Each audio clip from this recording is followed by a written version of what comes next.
Quando a gente fala sobre essas coisas assim, já tem que deixar mais ou menos... Tem como a gente se programar assim, mais ou menos para esses tipos de impostos que virão?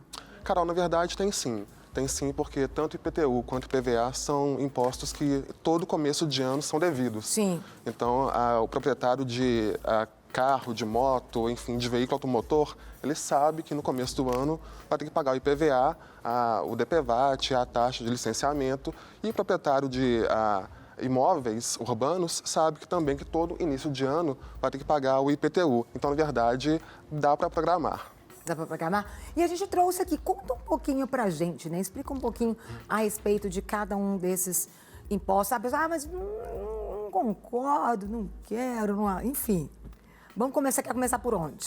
Bem, na verdade, queria começar dando uma notícia que talvez seja um alento para as vítimas das chuvas aqui em BH. Você comentou sobre a necessidade de ajuda a essas pessoas.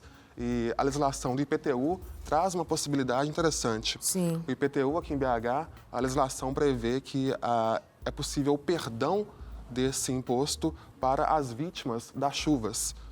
Então, as várias pessoas que infelizmente estão perdendo suas casas, tendo prejuízos materiais, nós temos percebido isso aqui em BH. Sim. Então, as pessoas podem entrar com um pedido na PBH, na nossa prefeitura, pedindo perdão do IPTU referente a 2020.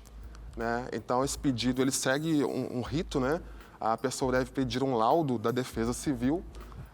De posse desse laudo, essa pessoa ela vai até a PBH, até o BH Resolve, por exemplo, e dá entrada nesse pedido. É importante também mencionar para quem nos assiste que o prazo para entrar com esse pedido é de 180 dias contados da data do evento, ou seja, Sim. Choveu, infelizmente houve um dano importante na residência, então desse dia conta-se 180 dias, é o prazo dentro do qual a pessoa pode pedir o perdão do IPTU. E a prefeitura vai ter 90 dias para responder a esse pedido. Então é um alento para quem está sofrendo com as chuvas aqui em BH.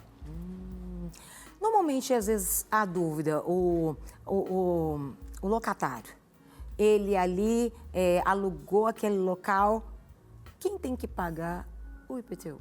Ótima pergunta. Isso que eu falei agora, esse pedido de perdão, vale tanto para o proprietário, o dono, quanto para o inquilino, desde que o inquilino prove, por meio de contrato, por exemplo, que ele, inquilino, assumiu a obrigação de pagar o IPTU. A prefeitura, diante da inadimplência do IPTU, Sim. ela pode cobrar do dono do imóvel ou então daquele que está na posse do imóvel, que via de regra é o inquilino. Então, na verdade, o inquilino pode vir a ser cobrado também. O fato é que os dois podem ser cobrados, o dono ou o inquilino do imóvel. Com relação ao veículo, vamos falar um pouquinho sobre esse imposto, esse DPVAT, quando que pode ser usado ou não? São 3 em 1 em relação a veículos, né? Nós temos o IPVA, temos o DPVAT, que é o famoso seguro obrigatório, Certo. e temos também a taxa de licenciamento. Né? O IPVA, ele é um tributo estadual, então cada estado estabelece suas alíquotas, o valor desse tributo, né? Sim. Aqui em Minas Gerais, para veículos convencionais, carros, a alíquota é de 4% sobre o valor do carro. Para veículos de locação, para ônibus, para caminhão, trator, a alíquota é menor, é só de 1%, para motos é de 2%. Enfim, então, além de pagar o IPVA, que é o imposto em si, a pessoa tem que pagar também a taxa de licenciamento e o seguro DPVAT. Interessante quanto ao seguro, Carol, que nós tivemos do fim do ano passado para cá uma discussão, porque esse DPVAT, esse seguro, chegou a ser extinto pelo governo federal. Né? E depois virou uma briga judicial. Vamos resumir aqui para quem nos assiste. Foi extinto esse seguro, o DPVAT. Depois disso, ele foi reativado, por assim dizer, por uma decisão do Supremo Tribunal Federal, decisão da Justiça. Posteriormente, o DPVAT foi diminuído no valor, né? Então, atualmente, o valor devido a título de DPVAT, ele é menor do que o devido ano passado, mas não foi extinto. Então, é importante, né? A gente ter ciência. E existe um prazo para que ele seja pago. Pode ser dividido, tem que ser o valor integral, tanto IPTU quanto esses outros? Sim, voltando então ao IPTU. O IPTU é um imposto municipal, então cada município tem a competência para dar os seus descontos. E onde que é usado enfim. o IPTU? Olha, O recurso. ótima questão, porque na verdade o IPTU ele vai para os cofres municipais e o prefeito de cada município ele tem liberdade para gerenciar onde que ele vai colocar aquele dinheiro. Então o prefeito de cada município ele decide para que ele vai destinar o valor arrecadado com o IPTU. Entendi. Em BH nesse ano o IPTU está com um desconto de 5% para pagamento à vista, né? Então quem pagou à vista agora, em janeiro, teve esse desconto de 5%. O IPVA, que é o imposto estadual, também tem um descontinho. Para pagamento em cota única, em Minas, foi de 3% o desconto.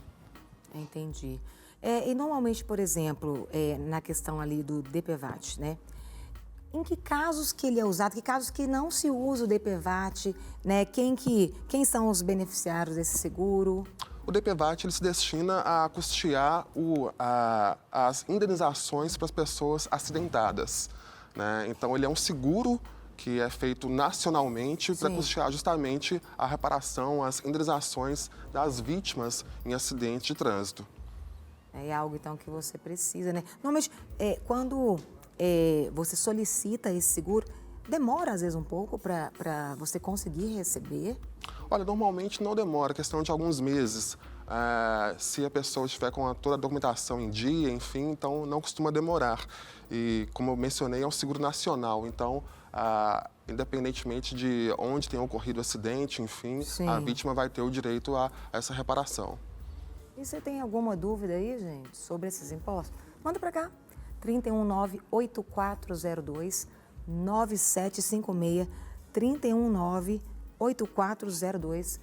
A gente está falando aqui sobre esses impostos, né, que eles são cobrados todo ano e é uma fase de somente pagar, né? De pagar, realmente, desembolso. E normalmente o IPVA, ele pode ser dividido normalmente, são 3 parcelas? Sim, Carol. O IPVA são 3 parcelas, a pessoa pode pagar em cota única ou dividir em janeiro, fevereiro e março. Diferentemente do IPTU, né? O IPTU, a pessoa que em BH, ela pode diluir esse valor até o mês de dezembro, até o final do ano. Ou tem a opção também de pagar à vista, né? Com desconto em janeiro. Essa questão de, tem gente perguntando, existe ressarcimento de DPVAT? Olha, bom, isso aí tem a ver também com o que nós comentamos no começo. Sim. Por quê? Porque nesse ano houve uma especificidade, houve a redução do valor do DPVAT em razão da discussão judicial que aconteceu. Então, quem pagou o DPVAT no valor maior, né, no comecinho do ano, tem direito a ser ressarcido pela diferença, porque o valor hoje é menor do que o valor no início do ano. Tem até perguntas. Tira aqui, ó. Tem uma pergunta chegando aqui de Goiás. Por exemplo, olá, em um lote escriturado, porém com a construção de uma casa sem as licenças com a prefeitura. Como fica a situação para regularizar? Olha, as perguntas de Goiás, não é? É. Imagino que esteja falando do IPTU, do município no qual esse imóvel se encontra. Aí tem que verificar, essa pessoa que está nos assistindo, tem que verificar a legislação do município em que ela se encontra, porque como é um imposto municipal, o IPTU, cada município tem suas regrinhas. Sim. Né? Então, por exemplo, é muito comum que o IPTU seja mais alto em lotes vagos, né? É muito comum que ele seja mais baixo em residência do que em áreas comerciais. Então, é preciso ver a lei do município desse nosso telespectador para poder verificar o que, de fato, pode ser feito. E lembrando que, dentre esses IPVA, licenciamento e o DPVAT, o IPVA a pessoa pode dividir, licenciamento e DPVAT é de uma vez só. Sim. Tudo isso aqui, IPVA, licenciamento e DPVAT, tem que ter sido pago até o fim de março. Então a pessoa também pode pagar o licenciamento, o DPVAT, o licenciamento em março, até março. O licenciamento, o último dia para pagamento aqui em Minas é 31 de março. Então, todo o desembolso com isso aqui termina em 31 de março de 2020. Quanto ao IPTU, o desembolso pode ir até dezembro de 2020. O parcelamento ele é mais amplo. Entendi. O que você considera como, às vezes, as dúvidas mais frequentes que, às vezes, as pessoas têm? E são coisas, às vezes, simples, mas onde a gente, às vezes, acaba errando e o prejuízo, Leonel, ele acaba sendo grande. Carol, é importante que todo contribuinte, quando recebe a guia de IPTU, ele dê uma conferida, ele verifique se a metragem do imóvel está correto, verifique se teve um aumento muito grande em relação ao ano anterior. O valor, né? entendi. Isso é importante. Aqui em BH, nós tivemos de 2019 para 2020 um aumento de acordo com a inflação, que foi de 3,91%. Então, esse aumento de 3,91%, ele é correto, é legal, enfim, então ele não é questionável. Sim. Agora, aumentos muito maiores do que esse, o contribuinte ele deve abordar a prefeitura para entender melhor o que justifica esse aumento. Então, aí, ó, observe aí, né, o do ano passado, observe a metragem, se está tudo certinho para você, às vezes não tem um problema posterior, né? Exatamente, pagar mais do que deveria, não é? Não quer ficar um segundo por fora da nossa programação? Agora você pode nos acompanhar através das plataformas digitais. Não perca tempo, acesse, curta e siga-nos. Fique por dentro de tudo o que acontece por aqui. Rede Super, inspirando você.